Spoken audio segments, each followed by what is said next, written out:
My YouTube people, what's up? It's your boy Boxed In. We back in the building with another one for y'all. I know it's been a minute, but like I promised y'all, doing these interviews with stand-up dudes who's in that place with me.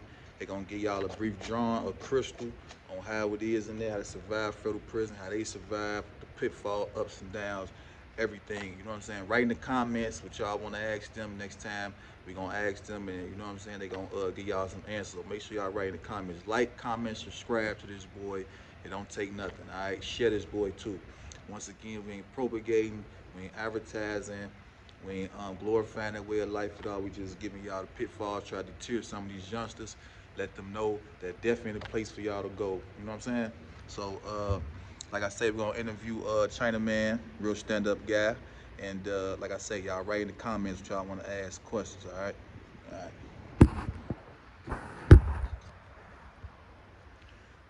So, Mr. Chinaman, can you let the people know who you is one time? How everybody doing out there? Life is good, God is good. Magnificent. My name is Solomon Montego, aka Chinaman from the South Side Chicago. And what organization was you with? Organization I roll with was Almighty Vice Lord Nation, AVLN. And what did you have some rank in the organization? Yes, sir. I was a five-star Universal Elite. And to those that don't know, like how what is that? How important is that? Very, very important. It's the chain of command in the organization. A five-star Universal Elite is at the very top. The only one that uh, that I had to answer to was the Minister of Justice at this time. So, after him, there was nobody else. I was a lawman. I'm the law. Okay, okay. And can you tell us just a little bit about your case? What led you to a federal prison? Went out to Rockford, migrated to Rockford from Chicago in 1997. Well, actually 96 when I came home from the state joint. So I went out to Rockford in 96, doing my thing out there with the guys, with the brothers. And a federal informant got in our business, wore wires on us. That went to a federal judge. The judge had our phone tapped. Once the phone was tapped, now they're able to get into our business. So once that happened, they sent down federal indictment for a crack cocaine conspiracy, and they indicted like 16 of us. How much they charge y'all with? How much drugs? It was multiple kilograms. Mm. All crack? They charged with all crack, and back then it was a 100-to-1 ratio. Mm. How much time you get? They gave me a mandatory life sentence for that madness. Mm. Mm. And can you explain us what mandatory mean, like, and what that mean? Mandatory. Actually, there's two type of life sentence in the feds. There's guideline life and mandatory life. Guideline life means that the judge who sentences you, he can reduce the sentence. Mandatory life means that you die in prison, and the only way you get a chance is the law got to change, and the president got to sign into law. That's how I got out. Mm. Okay, so you went from MCC Chicago to the feds. Like, how that work? After they sentenced you, how that work? Yeah, and I got my mandatory life sentence. I went to the MCC for about a month, month and a half. Then I was shipped out to the feds. What was the first joint you went to? Leavenworth. Leavenworth. How was it in there? Excuse me for 1 minute, yeah. Yes, sir. Okay, bro. All right, peace and love. Okay, so I was when you got in Leavenworth. Leavenworth was, at the time, a maximum federal penitentiary. If anybody do the homework on Leavenworth actually the oldest federal joint in the system. They say they was bringing guys there in the box cars, the cowboys in the box cars in Leavenworth on the train, the train box cars, back in the early 19 or late 1800s. So that's how old federal Leavenworth is. And like, how would you say like your time wasn't that? Meaning like how did you survive in Leavenworth? What are some things you did and some things you looked out for? You made sure you stayed clear of and stuff like that. The dudes you don't. Well, let me say this: I've done every level of prison. I've done juvenile, county, state, and federal. And doing juvenile, county, and state, how to do time. And the main thing I've learned is mind your own business, first of all. So with the mindset of minding my own business, um, I came in with the mentality of being from Chicago. You know, Chicago is a mob city, and we are recognized all over the world. So with that on with who I am, I just observed. You know, observation is the key. Self-preservation is the first order of law, with especially with prisoners. You know, because at any given time you can lose your life. So I observed. You know, observation. You know, is how I survived in the juvenile. Observation is how I survived in the county jail. Observation is how I survived in the state. So I feel that same mentality of observation and adaptation to adapt, you know, to my environment was the, you know, one of the first two keys of my survival. You know, I say like, you know, the first 30 days inside the federal penitentiary, Leavenworth. So like give us some of like the do's and don'ts that you don't, some things you just don't do.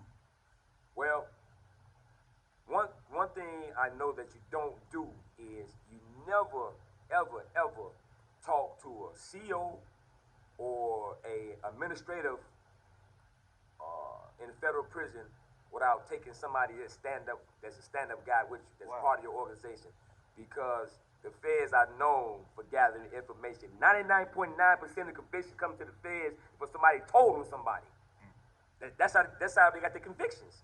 If nobody wouldn't be telling nobody, the feds would be out of business right now. They'd be out of business. So by us knowing this, you know, they tell you in the gate, don't holler at nobody.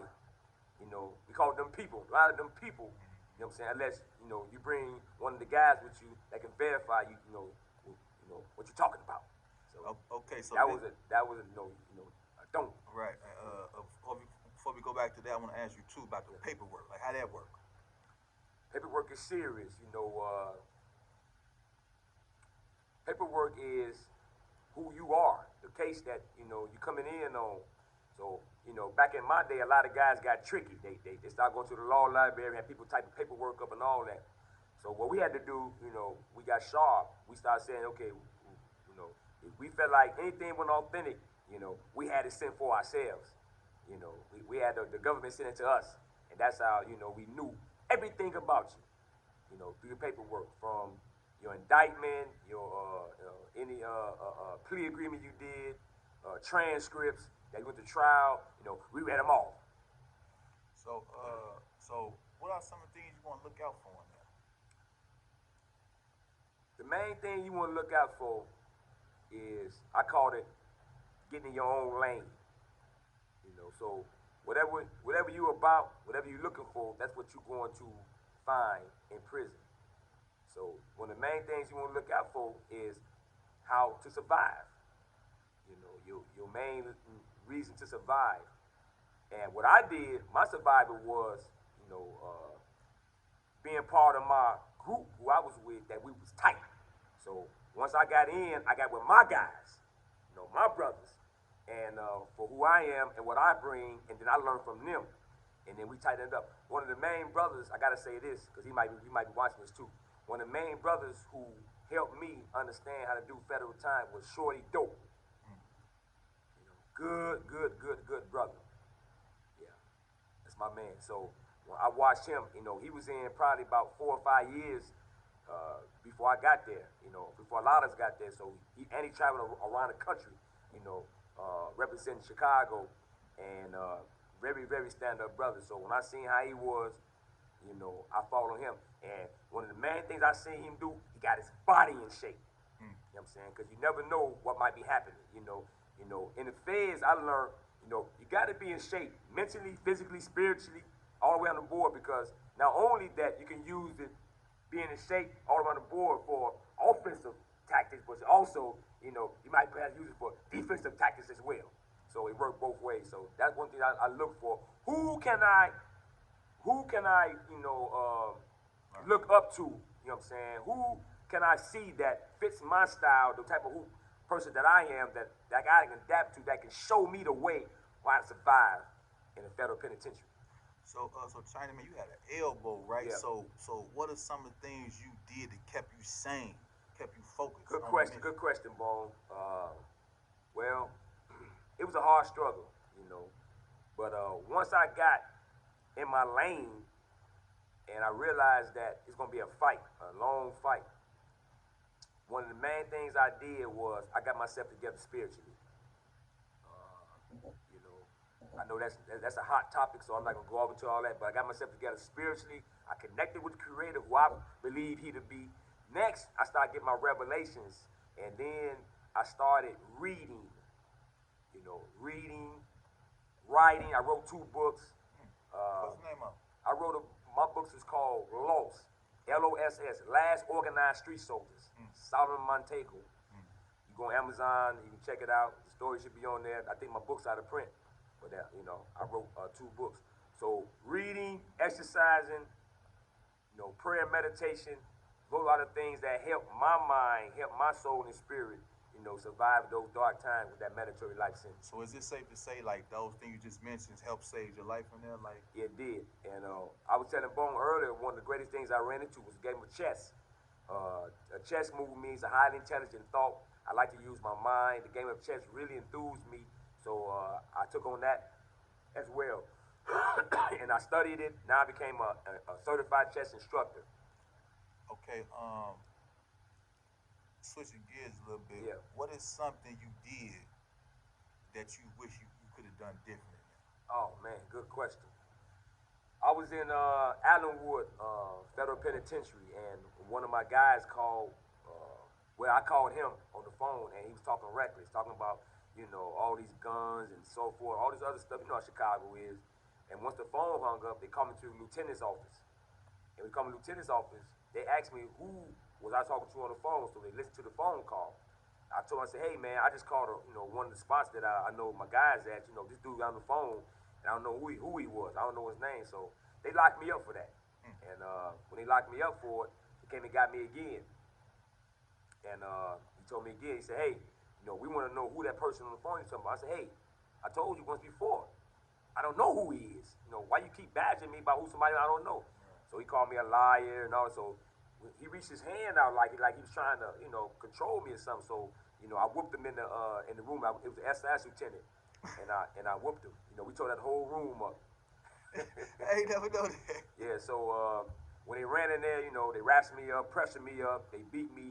You know what I'm saying? I wouldn't eat. I thought they was putting feces and urine in my food. So I went on hunger strikes and all that. And they ended up sending me to Lewisburg G Block. So I got to Lewisburg, and I went through hell because of that. That I was going to FCI for a long time. Every time I tried to get on something, put in stuff for the court, that would come up. You know what I'm saying? I would get denied because I had assault on the police. So all that, and when it comes down to it, I wish I never done. I wish I could have handled that differently. So it's safe to say, for you trying to get back in court, all your actions that you did in prison affected that. Yeah, it affected it. You know what I'm saying? Because once it get in the judge's hands, the judge gonna want to know what you've been doing. What you're gonna be doing. Because by me having mandatory life, there's very few loopholes that I can use to get out. But always compassion, always asking the judge to lower my sentence. Now you put yourself on the mercy of the court. Right. So now once you do that, they're looking at what you've been doing. Exactly. So that always pop up with that CO thing. So tell us about Lewisburg. What kind of joint that was? A Medium, Max? What kind of joint is Lewisburg? Lewisburg was another old maximum penitentiary. Lewisburg, Atlanta, Leavenworth, Lombard, Terry Hut. I thought those were the 5 oldest penitentiaries. So Lewisburg's on the East Coast. That's the East Coast Federal Penitentiary. Lewisburg was dangerous like Leavenworth, but only thing is you had a lot of the guys from the East Coast there. But they had me in G Block first. I was in the Special Management Unit, G Block, which they called the dungeon. Rats and roaches in there, the cells real super small. So they had me in there because I booked the police, and they said that I'd never see another compound. So I was there for a while. How long you there? They had me in G Block for a year. Actually, the brothers helped me get out of there. That's a whole other story that maybe we share later. But the brothers helped me get out, and I ended up getting out of G Block, going to the regular compound, okay. Which was all right. So how long you was in Lewisburg? I was in Lewisburg for probably about 3.5 years. Okay. And how long did you do in the USPs, the Maxes? I did approximately 18 years in all the USPs. I was in Leavenworth, Allenwood, Lewisburg, Canaan, and Lee County. Those were the 5 penitentiaries I was in before I went to Greenville and met my man Bone. Give us a brief description, the difference between the joints out east and the joints Midwest and the West Coast. Give us just a difference. It's a Major, difference. major difference. It's sad to say that a lot of brothers from the South and Midwest wouldn't survive on the East Coast joints. They carried on man time out of them East Coast joints. Meaning what? Meaning that man for a man, you stand on your own principles. Right. You know, a lot of the brothers on the Midwest and in the South, they come up under the organizations and use that, but a lot of them was weak. You know what I'm saying? So they use the organization strength. You know what I'm saying? Try to cover their weakness. On the East Coast, that's not happening. On the East Coast, you got to stand on your own. Even though they honor the principles and the laws that us organizations represent, was only very few of us out there. So, you know, out there, the DC boys, the New York, New Jersey, all these boys, man, they about man time, man. They calling you out on that. Right. So, give us a horrific story that you seen or you witnessed. It ain't got to be you did it. You know what I'm saying? That you witnessed and man made you like, man, this place really crack. It's really rock and rolling. Yeah, I was in USP Canaan. What is that? That's in Pennsylvania. Okay. USP Canaan. It's one of the newer joints, newer penitentiaries. And at this time, I was working Unicorn a night shift. So I was getting ready for work. And then the COs ran inside the unit. They ran into the officers. I'm looking at them. I'm a door because they, I can tell something was happening because one of them moved me. So they ran into the officers' quarters, where the officers be at, and they was looking at the cameras, it was the video, and all of them started hollering and screaming, and some was throwing up. They was banging on the wall. One ran out, man, hollering and screaming. I was like, what the hell happened? You know what I'm saying? So we was on lockdown. They came in, man. They tore the whole joint up. So when the smoke cleared, right next door to me, CO did a random shakedown on one of the Azteca cell, and I guess he was playing with him up until the end, like nitpicking at him. You know what I'm saying? So I guess this is when he felt like enough was enough. So as they showed it too on the videos. As he was coming out the man's cell, staying in the cell for a long time.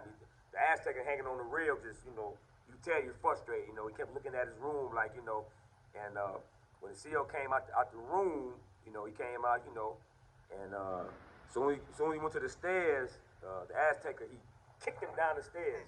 So the CO rolled down the stairs. When he rolled down the stairs, the Azteca came down there up the big old knife, and he stopped stabbing the man repeatedly in his head, all in his chest area. He stabbed him so much the knife broke up in him. The knife broke up in him. He went in his pockets, took all his money out, all the stuff, started passing stuff out of the unit. Then he went back and got another knife. Came and stabbed with another knife. Then he put that knife in his mouth, and he jumped all the way up in the air and started stomping it. You know what I'm saying? Stomping the knife through the man's back of his head. And he mutilated him. That was overkill. So that was the most horrific, experience that I had in the feds. That right there, the killing of a CO. Oh, man, he killed him, huh? Yeah. So that Aztec must have had life or something. They actually said he had an outdate, but what I heard was this particular CO kept nitpicking the Azteca, I guess for days. He come in, some COs, man, they just don't get it. Yeah. You got some of them guys, man, that that can be, he could have hung the phone up, or his girl could be messing around with another man, or his mother might have just died, or baby, anything. Right. So the COs, they don't know, a lot of, they get to go home every day.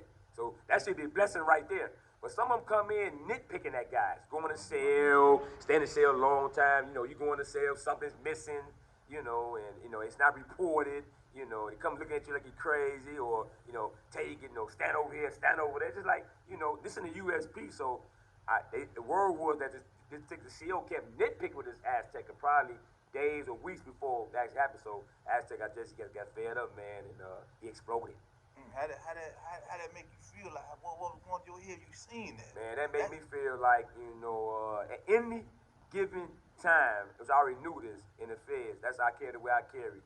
Any given time, I don't care if you're going home one day, you got 100 years, you know what I'm saying? You can lose your life. It's not guaranteed for you to wake up the next day. It's not guaranteed, you know what I'm saying? You're going to,